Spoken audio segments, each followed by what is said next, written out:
గుణం మాటలు మంచిదనం మనసంతా సేవ గుణం చూపుల చలువదనం చూపెడుతది అమ్మ గుణం మాటల మంచి. నమస్కారం. ఈరోజు తెలుగుదేశం పార్టీ రాజంపేట నియోజకవర్గ ఇన్ఛార్జ్గా నియమించి 100 రోజులు పూర్తయిన సందర్భంగా మా మిత్రులు ఆనంద్, పాండ్రాజు, నేను కలిసి జగన్మోహన్ రాజు గారి చేత ఈ యొక్క కేక్ కట్ చేయడం జరిగింది. ఈ యొక్క 100 రోజుల్లో రాజంపేట నియోజకవర్గం అభివృద్ధిలో పరుగు తీస్తూ ఉంది. దాదాపు 100 కోట్లతో సీసీ రోడ్లు వేశాం. అట్లాగే రాజంపేట నియోజకవర్గంలో ఎక్కడ చూసినా కూడా చెరువులన్నీ నింపాం జగన్మోహన్ రాజు గారి ఆధ్వర్యంలో. అట్లాగే కాలువల పనులు చేశాం. అట్లాగే మత్స్యకారులకు వారికి చేపలు ప్రతి సంవత్సరం ప్రతి చెల్లో కూడా ఆయన ఆధ్వర్యంలో చేపలు వేయడం జరిగింది. అట్లాగే ఈ యొక్క జిల్లా ఉద్యమంలో కూడా రాజంపేట ఇన్ఛార్జ్ ఆధ్వర్యంలోనే ఈరోజు రాజంపేట వ్యాప్తంగా జిల్లా కేంద్రం చేయాలని చెప్పి ఈరోజు పోరాటాలు జరుగుతూ ఉన్నాయి.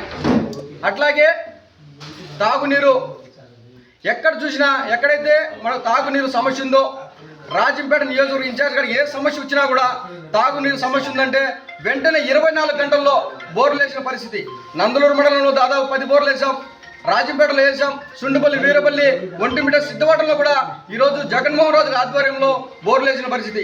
అట్లాగే మోటార్లు కూడా వేసాం. అట్లాగే ఈ యొక్క జగన్మోహన్ రాజు గారు కార్యకర్తల కోసం ప్రజా దర్బార్ ప్రతి శుక్రవారం ప్రజల కోసం పొద్దున్న నుండి మధ్యాహ్నం వరకు ప్రజల కోసం 2 గంటల నుంచి సాయంత్రం 10 కావచ్చు 12 కావచ్చు అప్పటి వరకు కార్యకర్తల కోసం ప్రజా దర్బార్ పెట్టి ఆ వచ్చినటువంటి సమస్యలను ఏదైతే ఈయన అర్జీ రూపంలో వచ్చినటువంటి సమస్యలను స్వయంగా ఆయనే తీసుకుపోయి ఎంపీడీఓ గారికి ఏదైతే శాఖలు ఉన్నాయో ఆ శాఖలకు ఖచ్చితంగా ఈ యొక్క సమస్య పరిష్కారం అని కావాలని చెప్పి ఈరోజు కార్యకర్తలకు కృషి చేసినటువంటి నాయకుడు జగన్మోహన్ రాజు గారు. ఈరోజు జగన్మోహన్ రాజు గారిని రాజంపేట నియోజకవర్గ ఇన్ఛార్జిగా ఇటువంటి పార్టీ కమిట్మెంట్ ఉన్నటువంటి వ్యక్తిని రాజంపేట ఇన్ఛార్జిగా నియమించినందుకు మా ప్రియతమ నాయకులు చంద్రబాబు నాయుడు గారికి, అట్లాగే మా జాతీయ ప్రధాన కార్యదర్శి నారా లోకేష్ బాబు గారికి ధన్యవాదాలు తెలియజేసుకుంటా ఉన్నాం. అట్లాగే రాజంపేటకు బయోగ్యాస్ దాదాపు 200 కోట్లతో బయోగ్యాస్ కూడా రావడం జరిగింది. నందలూరులో కూడా బయోగ్యాస్ రావడం జరిగింది. రానున్న రోజుల్లో జగన్మోహన్ రాజు గారి ఆధ్వర్యంలో అనేక పరిశ్రమలు రాజంపేటకు వస్తూ ఉన్నాయి. జిల్లా కేంద్రం కూడా వస్తుందని చెప్పి ఈ సందర్భంగా తెలియజేసుకుంటూ మరొకసారి ఇటువంటి మంచి పనులు చేసినటువంటి జగన్మోహన్ రాజు గారికి మా టీం తరఫున రాజంపేట నియోజకవర్గ తెలుగుదేశం తరఫున ప్రత్యేకమైన ధన్యవాదాలు తెలియజేసుకుంటా ఉన్నాం.